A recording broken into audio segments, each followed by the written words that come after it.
Hi అండి, ఇది చూసారా ఎప్పుడో పొలం నుంచి వచ్చింది. ఎప్పుడు చెప్తూ ఉంటాను కదా తేనె బొప్పాయి అని.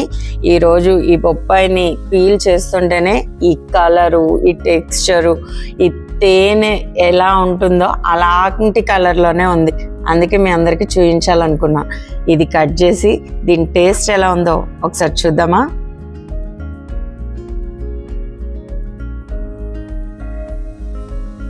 వావ్, ఇన్సైడ్ కూడా చూడండి ఎన్ని బ్లాక్ గింజలతో ఎంత కలర్ రిచ్ఫుల్గా ఉంది కదా. ఇక దీన్ని మనం టేస్ట్ ఎలా ఉందో ఇప్పుడు చూద్దాం. వావ్, నిజంగా దీంట్లో హనీ మిక్స్ చేసామా అన్నంత స్వీట్గా ఉందండి.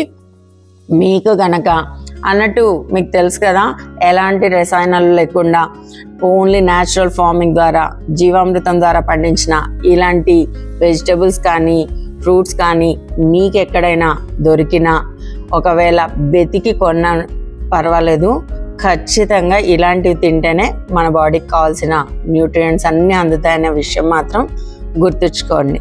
అన్నట్టు ఈ బొప్పాయి గురించి ఒక ఇంట్రెస్టింగ్ టిప్ చెప్పనా అండి.